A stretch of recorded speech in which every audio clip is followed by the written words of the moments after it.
할렐루야. 예수님을 닮아가는 파동제일교회가 되시기를 축복합니다. 세월이 지나면서 인간 수명 평균 연령이 점차 늘어나고 있는 것 같습니다. 통계청에 따르면요, 인간의 기대 수명이 점점 더 늘어난다고 하면서 통계를 낸 것이 있는데요. 사람들이 평균적으로 얼마나 오래 살 것인가, 통계청에서 이렇게 통계를 냈습니다. 도표를 보시면요, 1970년도에는 평균 연령이 62세였다고 합니다. 그런데 세월이 점점 흐르면서 기대 수명이 올라가죠. 2010년부터는 80세로 올라가게 됩니다. 그래서 이렇게 80세로 올라가다 보니까 100세를 넘기시는 분들이 점차 늘어나고 있습니다. 2020년도에는 100세가 되시는 분들이 우리나라에 2만 명가량 된다고 합니다. 그래서 지금 생애 주기가 새로 재정이 되고 있습니다. 65세까지 뭐라고 하죠? 청년입니다. 청년. 장로님, 청년입니다. 청년입니다. 청년이신 분들 많습니다. 우리는 다 청년입니다. 자, 그리고 79세까지는 중년이고요. 그리고 99세까지는 노년, 100세가 넘으면 장수노인이라고 그렇게 이야기를 합니다. 제가 어렸을 때까지만 해도 40세가 되면 사회적 위치가 어느 정도 올라가고, 그리고 어른이라는 얘기를 들었습니다. 그런데 이제는 아니죠. 그 당시에 이런 얘기를 많이 들었습니다. 열심히 살아서 40세가 되었을 때는 그 나이 값어치를 해야 된다. 그래서 열심히 살아라고 하는 거예요. 그때 돼서 써야 될 때는 충분히 쓰고, 그리고 외모도 충분히 가꾸고, 옷도 깔끔하게 입고 다니고, 열심히 살아서 안정적인 삶의 모습을 40세에 보여주어라 라고 이야기를 들었었습니다. 그러다 보니 대부분의 사람들은 주어진 환경에 맞추어서 일상을 귀하게, 그리고 최선을 다해 살아가고 있습니다. 직장에서 어려움을 당해도 가족들을 생각하면서 버텨내죠. 노후를 생각하며 할 수 있는 만큼 최대한 일을 그곳에서 할 수 있도록 노력하고 있습니다. 이런 말을 많이 들어보셨을 겁니다. 하얗게 불태웠다. 정말 최선을 다했다. 나는 열심히 했다. 나의 열정을 모두 불태워버렸다. 젊었을 때 이렇게 살아가면 나중에 40세가 되었을 때는 나의 삶이 풍요로워질 것이다 라고 이야기를 한 것이었죠. 그런데 이 과정에 많은 사람들이 지쳐 쓰러질 때가 있습니다. 여러 가지 스트레스로 인해 생기는 현상이 번아웃 증후군이죠. 2020년에 세계보건기구에서 번아웃 증후군을 이렇게 정의했습니다. 성공적으로 관리되지 않는 만성적 직장 스트레스. 직장에서 일을 계속 반복하죠. 똑같은 일을 많이 합니다. 그러다 보면 어느 정도 책임을 져야 될 자리까지 가고요. 책임을 져야 되는 일을 맡게 됩니다. 그런 상황에 닥쳤을 때 자신의 에너지가 고갈된다라는 것이죠. 열심히 일을 하고 최선을 다하다 보면 내가 가지고 있는 에너지를 다 쏟아댄다라는 것입니다. 번아웃, 말 그대로 에너지가 모두 불타서 없어진다라는 것입니다. 그래서 어떤 현상이 일어납니까? 무기력증, 의욕상실, 만성 두통, 피로, 우울감, 아무것도 하기 싫습니다. 사람도 만나기 싫고요. 그냥 혼자 있고 싶습니다. 기분이 좋았다가 갑자기 기분이 나빠지고, 갑자기 짜증을 내다가 즐거워하며 웃는 경우도 있습니다. 아침에 출근해서 일할 것만 생각하면 벌써 스트레스를 받습니다. 무기력하고 금방 실증을 내고, 그리고 스트레스를 풀기 위해서 폭식이나 음주, 자극적인 쾌락적인 요소들을 찾곤 하죠. 혹시 우리 주위에 번아웃돼서 너무 지쳐 계시는 분들이 있으면 그분들을 위로하고 격려해 주시기를 바랍니다. 극복하고 이겨낼 수 있다고 계속 이야기를 많이 해주시고요. 성공할 수 있어. 잘 될 거야. 하나님이 인도하실 거야. 이렇게 좋은 말들을 많이 해주시기를 바랍니다. 저도 제가 아는 목사님과 대화를 나누면 이렇게 서로 늘 격려를 합니다. 저한테 이런 말을 많이 해요. 너는 잘 될 거야. 너는 잘 될 거야. 저도 똑같이 말을 해주죠. 형님도 잘 될 거예요. 정말 잘 될 거예요. 목회 잘 하실 거예요. 서로 그렇게 격려의 말을 하면 마음속에서 위로가 되고 힘이 생기게 되더라고요. 그래서 번아웃되어 있는 모든 많은 분들이 보이면 그분들께 다가가서 긍정의 말을 해주시기를 바랍니다. 절대 이런 말은 하지 마세요. 내가 봤을 때는 이렇게 하면 좋을 것 같은데 이건 이렇고 저건 저렇고 이렇게 해야 되지 않을까?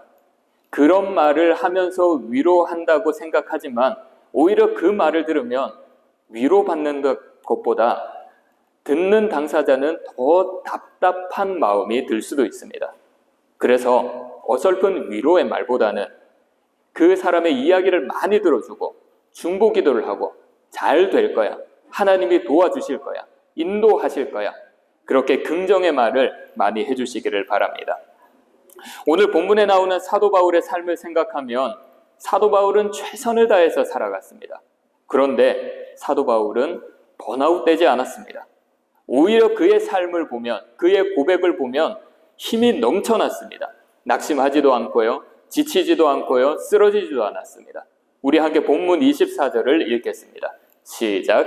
내가 달려갈 길과 주 예수께 받은 사명 곧 하나님의 은혜의 복음을 증언하는 일을 마치려 하면은 나의 생명조차 조금도 귀한 것으로 여기지 아니하노라. 바울은 자신의 사명감을 가지고 최선을 다하겠다라고 하죠.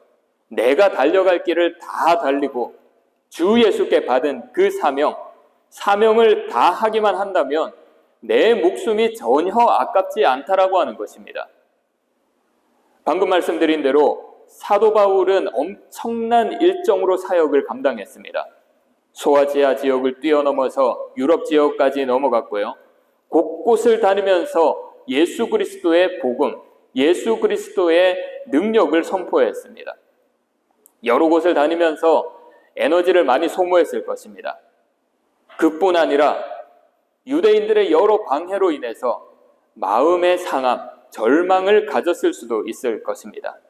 하지만 사도 바울은 포기하지 않았습니다. 실망과 좌절하지 않았습니다. 무기력에 빠질 수도 있었지만 전혀 그러지 않았습니다. 사도 바울에게 번아웃 증후군은 나타나지 않았습니다. 오히려 24절의 고백을 보면 복음에 대한 열정이 더 불타오르고 복음에 대한 열정이 더 뜨겁게 솟아오르는 것을 볼 수가 있습니다. 그렇다면 사도 바울이 번아웃되지 않고 사명을 감당하기 위한 그 뜨거운 열정을 가질 수 있었던 이유가 무엇일까요? 우리 함께 본문 17절, 18절을 읽겠습니다. 시작.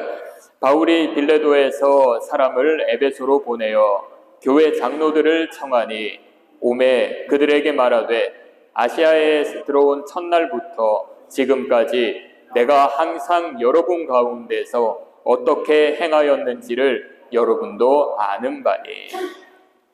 오늘 말씀의 배경은 사도 바울의 3차 전도 여행입니다. 3차 전도 여행의 특징이 몇 가지가 있는데요. 첫 번째로는 1, 2차 전도 여행 때 개척했던 교회를 다시 한 번 더 되돌아보는 것입니다.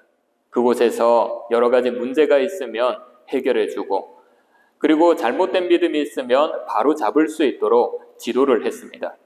그리고 두 번째로는 6년간에 걸린 전도 여행이었습니다. 2차 전도 여행에 비하면 거리가 4,500에서 5,600km 정도를 더 걸어 다니면서 전도 여행을 했다고 합니다. 그리고 세 번째로 에베소에서 약 3년간 머물렀다고 합니다. 3차 전도 여행 기간의 절반을 에베소에서 보냈다라고 하는 것이죠. 그래서 사도 바울은 3차 전도 여행을 이렇게 하면서 예루살렘으로 가려고 했습니다. 예루살렘으로 가는 길에 밀레도라는 곳을 거치게 되죠. 바울은 그곳에서 에베소 장로들에게 지금 내가 있는 곳으로 오라고 이야기를 합니다. 그리고 18절에서 이렇게 이야기를 합니다. 아시아에 들어온 첫날부터 지금까지 내가 항상 여러분 가운데서 어떻게 행했는지를 여러분도 아는 바니. 후반절을 보면 여러분도 아는 바니라고 이야기를 했죠. 이 말은 안다라고 하는 것은 머리로 이해한다라는 것을 말하는 것이 아닙니다. 지식으로 안다라는 것을 이야기하는 것도 아닙니다. 경험으로 체득한, 경험으로 알게 된 것을 이야기하는 거죠. 무슨 말입니까? 바울은 자신의 설교의 지식을 이야기하는 것이 아니라 내가 너희들에게 전한 설교의 지식을 너희가 알고 있는 것이 아니라 내가 에베소에서 3년간 어떻게 살아왔는지를 너희가 직접 눈으로 보고 내 삶의 태도를 알고 있지 않느냐라고 이야기를 한 것입니다. 아시아에서 온 첫날부터 어떻게 지내왔는지 장로들은 잘 알고 있었다라는 것이죠. 사도 바울이 이렇게 이야기한 것, 에베소에서 함께했던 그 3년간의 자신의 삶, 떳떳했다라는 겁니다. 복음을 전한 사역의 모습, 떳떳했다라고 하는 것입니다.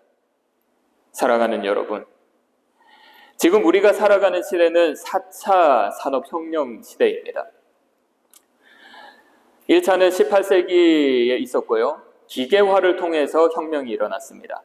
그리고 2차는 19세기에서 20세기 초반, 이것은 전기에너지 전환으로 일어났다고 하고요. 3차는 20세기 후반, 컴퓨터와 인터넷을 기반한 전환이었다고 합니다. 그리고 지금 4차는 인공지능과 빅데이터, 그 여러 가지 지능정보 기술을 기반해서 혁명이 일어났다고 합니다. 이 4차 산업혁명을 맞이해서 지금 우리 사회는 초연결 사회에 진입을 했습니다. 초연결 사회, 무슨 말입니까? 정보기술로 모든 사물들이 거미줄처럼 서로 연결되었다는 것이죠. 스마트폰으로 우리 많은 것을 할 수 있지 않습니까? 스마트폰으로 집에 있는 전등을 끄고 켤 수도 있습니다.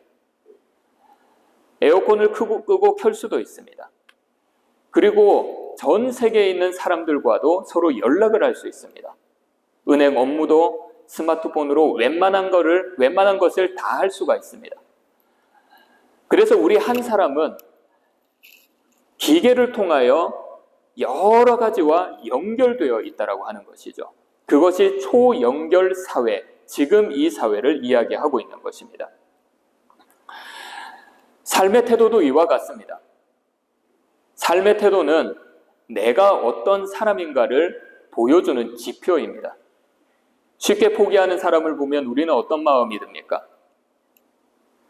일을 쉽게 맡길 수 없는 마음이 들죠. 부정적인 말을 많이 하는 사람은 어떻습니까?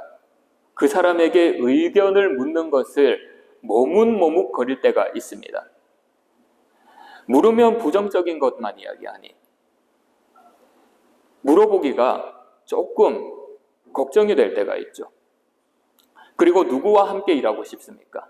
부정적인 사람들과 일을 하고 싶습니까? 긍정적인 사람들과 일을 하고 싶습니까? 긍정적인 사람들과 일을 하고 싶죠. 예전에 있던 교회에서 행사를 할 때 안수 집사님들, 권사님들, 그리고 장로님들하고 모아서 이제 프로그램 계획을 이야기합니다. 그래서 장로님들은 이걸 준비해 주시고, 안수 집사님들은 이걸 준비해 주시고, 권사님들은 이걸 준비해 주세요. 다 이렇게 이야기를 하고 난 뒤에, 자, 그러면 우리가 어떻게 이걸 할 수 있겠습니까?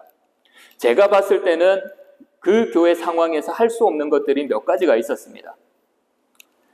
그런데 딱 한 분, 안수 집사님 한 분, 항상 그 말씀을 하셨습니다, 저한테. 목사님, 됩니다. 목사님, 됩니다. 하면 됩니다. 하면 됩니다. 시작하면 됩니다. 제가 물어보죠. 집사님, 우리 교회 상황이 이런데 될까요? 오히려 제가 물어봅니다. 무조건 됩니다. 하시면 됩니다. 항상 긍정적인 마음을 가지고 같이 해나가려고 하는 모습을 보니까 저는 그 집사님과 항상 무엇인가 이루어 나아가고 싶다라는 마음을 많이 가지게 되었습니다. 그래서 태도가 중요하다라고 하는 거예요. 성실하고 꾸준한 삶의 태도를 가진 사람을 어떻게 우리가 평가하죠? 믿을 수 있는 사람으로 평가합니다. 그래서 누군가 나에게 사람을 추천해달라고 하면 내가 그 사람을 보고 추천을 하죠. 믿으니까요. 성실하고 충실하니까 그 사람을 추천합니다. 긍정적인 마음과 미소 짓는 사람은 어떻습니까? 많은 사람들과 함께 하고 싶어 하죠. 그래서 삶의 태도와 모든 인간관계가 연결되어 있다는 것입니다. 이 삶의 태도는 인간관계뿐만 아니라 일의 성과에도 연결되어 있습니다. 그리고 신앙도 연결되어 있습니다. 그리스도인의 삶의 태도, 신앙의 모습과 연결됩니다. 하나님을 향한 믿음과 소망이 있는 사람의 삶의 태도를 보십시오. 무언가 다릅니다. 생기가 있습니다. 힘이 있습니다. 밝습니다. 죄에 넘어지더라도 금방 일어납니다. 그 사람과 대화를 하게 되면 오히려 더 힘을 얻고 더 소망을 얻게 됩니다. 그래서 사도 바울이 에베소 장로들에게 당당하게 나의 삶의 모습은 부끄럽지 않다. 너희들이 더 잘 알지 않느냐.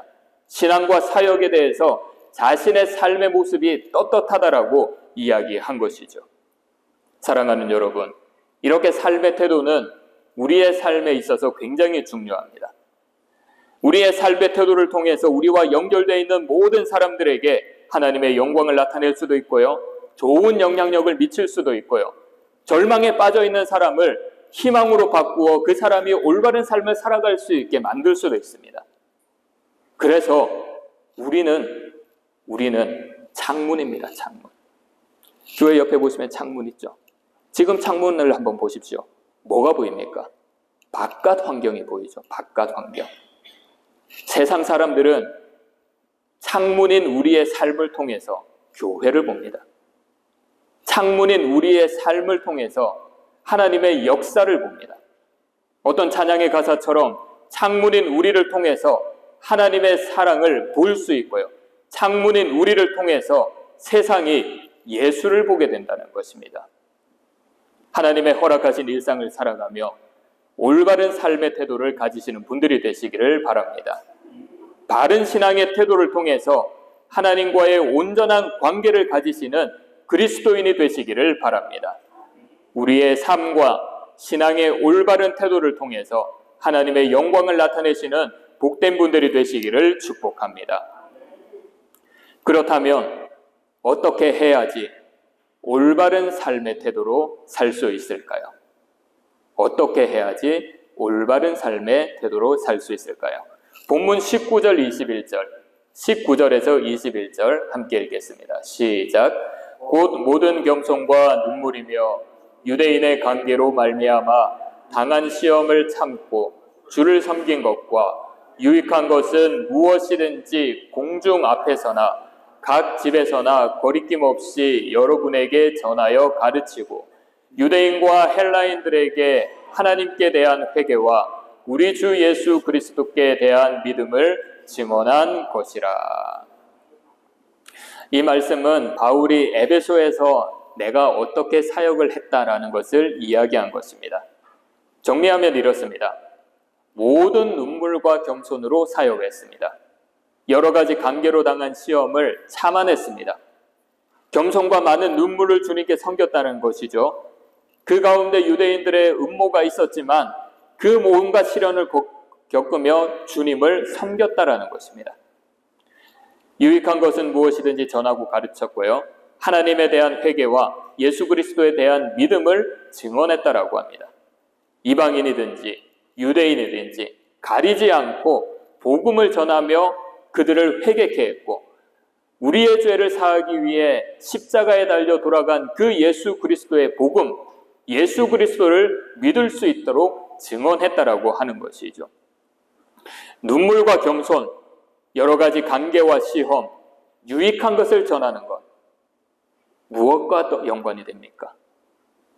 누구와 연관이 됩니까? 예수 그리스도와 연관이 됩니다. 예수님도 겸손하게 섬김의 본을 보이셨습니다. 유대 지도자들의 여러 관계를 받았습니다. 방해를 받았습니다. 하나님의 나라를 전했습니다. 유대인뿐만 아니라 모든 이방인들에게도 전했습니다. 십자가의 대속 사역이 두려웠습니다. 눈물을 흘리며 기도했습니다. 24절에서 바울이 복음 사명을 감당하기 위해 결단한 것처럼 십자가의 대속 사역을 위해서 결단하는 마음으로 아버지의 뜻대로 행하시옵소서 기도했습니다. 이러한 예수님의 모습, 바울이 에베소에서 행했던 그 모습과 똑같다라는 것이죠. 예수님의 모습과 바울의 모습 똑같다라는 건 무엇을 이야기합니까? 바울의 모든 사역의 행위들 예수 그리스도를 닮아갔다라고 하는 것입니다. 사랑하는 여러분, 닮아가는 것은 단순한 게 아닙니다. 그냥 내가 닮아가고 싶다라고 생각만 하면 닮아가는 것이 아닙니다. 두 가지의 경우가 있는 것 같은데요. 대상을 존경하거나 신뢰하면 닮아갑니다. 좋은 스승을 만나면 어떻습니까? 좋은 사람을 만나면 어떻습니까? 그 사람이 어떤 생각을 가지고 있는지, 어떤 가치관을 가지고 있는지 그 사람에 대한 이야기를 듣고 그 사람이 가지고 있는 생각과 가치관을 배우고 닮아가려고 합니다. 두 번째 경우, 오랜 시간 같이 함께 있으면 닮아갑니다. 가족들 보십시오. 닮아가지 않습니까? 어떤 분들하고 이야기를 하다 보면 갑자기 그 부모님이 생각이 납니다. 말투, 제스처, 그 부모님하고 똑같이 나타납니다. 자녀들에게. 그래서 핏줄은 못 속이는 겁니다. 말이나 제스처, 이 모든 닮아가는 것, 함께 있는 시간이 오래 지나면 닮아간다라고 하는 것이죠. 바울이 예수 그리스도를 닮아가는 것이 이와 같았습니다. 바울은 다메섹으로 가는 길에 예수 그리스도를 만났습니다. 그 사건으로 그의 정체성이 바뀌었죠. 예수 그리스도를 믿는 자를 핍박하는 자에서 어떻게 바뀌었습니까? 예수 그리스도의 복음을 전하는 자로 바뀌었습니다. 전하는 자로 바뀌면서 이런 고민을 많이 했을 것 같습니다. 도대체 예수가 누구인가? 도대체 예수가 왜 십자가에 못 박혔는가? 왜 예수가 이 땅에 오셨는가? 왜 예수가 살아있으면서 자기가 하나님의 아들이며 하나님의 나라를 선포했는가? 여러 가지 생각을 했을 것입니다. 그러면서 그 생각을 정리하고 신학화했죠. 그러는 과정에 자연스럽게 예수님을 닮아갔던 것입니다. 사랑하는 여러분, 바울이 에베소에서 올바른 삶의 태도를 살게 한 것은 예수님을 닮은 삶을 살았기 때문입니다. 예수님이 공생의 기간 동안 자신을 낮추고 섬겼듯이 바울도 자신을 낮추고 섬기는 삶을 에베소에서 살았습니다. 예수님이 하나님의 나라를 선포했듯이 예수 그리스도의 복음을 에베소에서 전했습니다. 예수님과 같이 온갖 박해와 어려움 속에서도 복음을 전했습니다. 인간의 죄를 사하기 위해 자기의 목숨을 희생한 예수님과 같이 하나님의 뜻을 이루기 위해 자신의 생명을 아끼지 않았습니다. 이렇게 예수님을 닮음으로 그의 삶의 태도가 하나님과 사람 앞에 온전해졌다는 것이죠. 그래서 에베소 장로들에게 에베소에 있는 3년 동안 나의 삶이 어떠했냐? 삶의 일상과 복음을 전하는 이 모든 사역들이 떳떳했던 것이죠. 예수님을 닮아서 바른 삶과 신앙의 태도로 사는 것은 복잡하지 않습니다. 우리에게 주신 하나님의 말씀, 그 말씀을 머리에 두는 것이 아니라 마음에 새기고 살아나가는 것입니다. 조금씩 살다 보면 말씀에 대한 갈급함이 우리 마음에 생깁니다. 그러면 더 깊이 묵상합니다. 왜 하나님께서 이 말씀에서 이렇게 이야기하셨을까? 이 말씀을 통하여 나에게 원하시는 것이 무엇일까? 사도 바울과 같이 더 깊이 말씀을 깊이 생각하고 말씀 가운데 더 들어간다는 것이죠. 그러다 보면 하나님이 나에게 원하는 것을 깨닫게 됩니다. 하나님이 원하시는 것, 우리가 다 그대로 살아갈 수는 없습니다. 하지만 하나하나 한 가지 한 가지씩 살아가다 보면 어느새 나의 삶 가운데, 나의 모습 가운데 예수 그리스도를 닮아가는 삶의 모습이 나타나게 된다는 것이죠. 예수 그리스도의 삶을 따라가는, 그렇게 닮아가는 삶을 살다 보면 우리의 일상의 삶의 태도, 하나님께서 기뻐하시는 삶의 태도가 될 줄 믿습니다. 여러 사람들에게 떳떳하게 나는 이렇게 살았다라고 자부심을 가지고 이야기할 수 있을 것입니다. 하나님의 말씀을 마음에 새기고 살아내시어 예수님을 닮은, 그리고 바른 삶을 살아가시는 분들이 되시기를 축복합니다. 그런데 이 그리스도를 닮아가는 삶은 우리의 힘으로 감당하지 못합니다. 우리가 하나님께서 주신 말씀을 읽고 묵상하고 그 말씀에 순종함으로써 우리가 예수님을 닮아가는 삶을 살아간다라고 하지만 우리의 의지대로 살아갈 수 있는 것은 아닙니다. 본문 22절을 함께 읽겠습니다. 22절입니다. 시작. 보라, 이제 나는 성령에 매여 예루살렘으로 가는데 거기서 무슨 일을 당할지는 알지 못하노라. 바울이 예루살렘으로 간다라고 하죠. 그런데 거기서 어떤 일을 당할지 모르겠다라고 합니다. 좋은 일이 있을지 나쁜 일이 있을지 22절에서는 어떤 일이 일어날지 전혀 모르겠다라고 합니다. 불확실성이죠. 불확실성. 우리도 마찬가지입니다. 이 불확실성 때문에 우리의 삶이 늘 불안합니다. 합력하여 선을 이루시는 하나님을 믿고 하나님을 의지한다고 하지만 우리 마음 가운데 있는 불안함은 사라지지가 않습니다. 하지만 성령님이 인도하심을 믿으시기를 바랍니다. 따라하시기를 바랍니다. 성령님이 나를 인도하신다. 22절을 보게 되면요, 바울이 어디에 매여서 예루살렘으로 간다고 하죠? 성령에 매여서 간답니다. 성령에 매여서. 무슨 일이 있을지 모르지만 성령에 매여서 예루살렘으로 간다라고 하는 것은 성령님의 인도함을 받아서 간다라고 하는 것입니다. 이것은 성령에 이끌려서 억지로 가는 것을 이야기하는 것이 아닙니다. 왜냐하면 사도 바울이 24절에서 어떻게 고백을 했습니까? 복음을 전하는데 내 목숨이 아깝지 않다고 했습니다. 억지로 가게 되면 이런 고백을 할 수가 없습니다. 무슨 일이 일어날지 모르지만 내가 가고자 하는 그 길, 하나님이 주신 사명의 길을 끝까지 걸어가겠다라는 열망, 내가 그곳을 가겠다라는 마음이 있었다라는 것이죠. 목숨을 지키는 것이 아니라 내어놓으면서까지 복음을 전하는 삶을 살겠다라는 겁니다. 성령의 이끌림을 받아서. 사랑하는 여러분, 사람은 자기만을 생각할 수밖에 없는 존재인 것 같습니다. 왜냐하면 각 사람에게는 생존을 위해 자기를 보호하고자 하는 본능이 있기 때문입니다. 본질적으로 자기 보존을 추구하고요, 자기 이익을 추구하는 존재이기 때문입니다.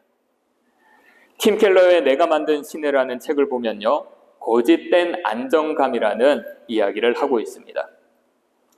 개인적인 성공과 성취는 우리 자신에게 신적인 느낌을 부여한다. 그래서 내 안정과 가치는 나 자신의 지혜와 힘과 행위에 달려있다고 생각한다. 성공을 우상으로 삼았다는 징후는 거짓된 안정감에서 나타난다. 거짓된 안정감은 자기 성취를 신격화해 그것이 삶의 역경으로부터 자신을 안전하게 지켜주리라고 믿게 한다. 하지만 우리를 그렇게 지켜주실 분은 오직 하나님 뿐이다. 자신의 보존과 이익을 추구하는 인간이 안정감을 가지게 된다는 것을 이야기하는데요, 이 안정감은 자신의 지혜와 힘과 능력의 행위에 있다고 말을 하고 있습니다. 이 거짓된 안정감, 이 안정감은 내가 이루어내었다라는 성취를 신격화합니다. 그래서 자신의 삶을 내 능력으로 안정화시킬 수 있고 내 능력으로 안정된 삶을 살아갈 수 있다라고 믿게 된다는 것이죠. 이러한 삶은 자신의 노력과 자신의 힘으로 예수 그리스도를 닮아갈 수 있다라는 교만한 마음을 가지는 것입니다. 이런 신앙을 가진 자들에게 23절과 같은 일들이 일어나면 어떻게 되겠습니까? 23절에서 성령이 바울에게 뭐라고 했죠? 어느 도시에서든 투옥과 환난이 기다린다. 성령이 그렇게 이야기했다라는 겁니다. 어느 도시를 가든지 감옥에 갇힐 것이고 환난을 당할 것이다.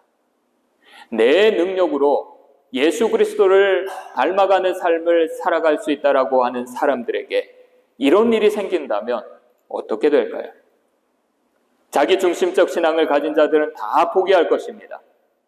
어쩔 수 없다며 합리화시켜버릴 것입니다. 하지만 바울과 같이 성령에 이끌려 예수 그리스도를 닮아가는 성도는 결단합니다. 포기하지 않습니다. 합리화하지 않습니다. 변질되지 않습니다.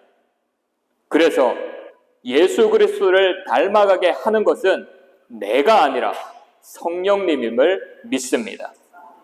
바울과 같이 성령에 매여 사는 자들이 예수 그리스도를 닮아가는 삶을 살아갑니다. 성령님의 이끄심으로 우리가 예수 그리스도를 닮아가는 삶을 살아갈 수가 있습니다. 사랑하는 여러분, 우리는 택함받아 구원받은 하나님의 자녀임을 믿습니다. 하나님께서는 우리가 예수 그리스도를 닮아가는 삶을 살기를 원하십니다. 그래서 예수 그리스도를 닮음으로써 우리의 일상의 삶이 바른 자세, 바른 삶의 태도, 하나님을 향한 신앙이 바른 신앙, 바른 신앙의 태도를 가지고 살아가기를 원하고 계십니다. 하나님 아버지께 모든 것들을 맡겨드리며 주님의 이끄심, 성령님의 이끄심을 받아서 예수 그리스도를 닮아가는 삶을 살아가시기를 바랍니다.